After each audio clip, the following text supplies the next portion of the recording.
ఎప్పుడెప్పుడు నేను intro prepare అయ్యాను, ఇంట్రో కూడా చెప్పండి మరా నేను ప్లీజ్. యా ఈసారి నేను కూడా అంటా సార్, మీతో ఇద్దరు కలిసి. ఓ రెడీ 1 2 3. తమిళ్ హనుమకొండ తమిళ్, వరంగల్ తమిళ్, కాజీపేట్ తమిళ్, తెలంగాణ తమిళ్. ఇది సౌండింగ్ అంటే. అయ్యో ఇది యాక్చువల్గా ఇందాక నుంచి నేను మీలాగా అరిచరిచి గొంతున అది కూడా పోయింది. I can understand you. And the thing is, first I would like to thanks to my heroine Kavya.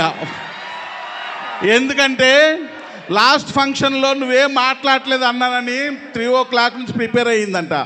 Super కదా. ఇప్పుడు మళ్ళీ ఈ స్పీచ్లో చెప్తున్నా, నెక్స్ట్ టైం ఫంక్షన్లో తెలుగులో మాట్లాడాలి నువ్వు. అయ్యా ఇట్స్ పర్ఫెక్ట్. అండ్ ఈరోజు మా రోహిణి స్పీచ్ అయితే మామూలు లేదు. ఎప్పుడు నన్ను ప్రిపేర్ అవ్వమంటుంది, ఈరోజు తను ప్రిపేర్ అయ్యి వచ్చింది. అండ్ యష్ మాస్టర్ అని సౌండ్ వింటేనే థియేటర్ దద్దరిల్లిపోతుంది తమ్ముళ్ళు. అలా థియేటర్ దద్దరిల్లిపోయే కొరియోగ్రఫీ చేస్తారు master. Thank you very much master. And మా writer is from Warangal.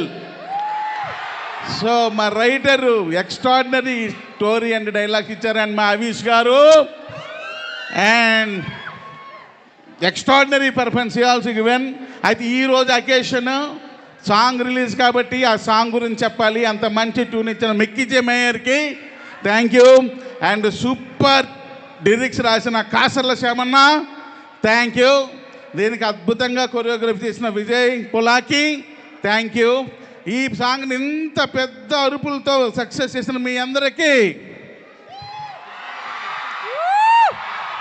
And నా పర్సనల్ ఒక విషయం చెప్పేస్తానబ్బా. అదేంటంటే, ఎప్పుడో నేను అసిస్టెంట్ డైరెక్టర్గా పనిచేస్తున్నప్పుడు, నేను ట్రైన్లో మా ఊరు వెళ్తున్నప్పుడు ఎవరో చెప్పారు, వరంగల్లో మహంకాళి అమ్మవారు ఉంటారు, భద్రకాళి అమ్మవారు ఉంటారు, నువ్వు వెళ్ళి అక్కడ మొక్కుకో, నువ్వు డైరెక్టర్ అవుతావు అని. ఆ రోజు వచ్చి అమ్మ నన్ను డైరెక్టర్ అయ్యేటట్టు దీవించు అన్నాను. మళ్ళీ అదే అమ్మవారి దగ్గరికి ఈరోజు 11 సినిమాలు డైరెక్టర్ అయ్యి అమ్మవారిని దర్శనం చేసుకున్నాను. చాలా సంతోషంగా ఉంది. తమిళ్ త్వరలోనే నేను రెడీ సినిమా రిలీజ్ అవుతుంది. థియేటర్లకు వెళ్ళి చూడండి, ఎంజాయ్ చేయండి. Thank you very much. అసలు ఇది కథ కావాల్సింది, దీనికోసమే అందరూ వెయిట్ చేస్తున్నాం. Thank you so much sir. మీరు అంటున్నట్టుగా అమ్మవారి బ్లెస్సింగ్స్ మీకు టీం అందరికీ కూడా ఉండాలని కోరుకుంటున్నాము. అండ్ మళ్ళీ ఇందాక రాజేంద్ర గారు ఎమ్మెల్యే గారు అన్నట్టుగా సక్సెస్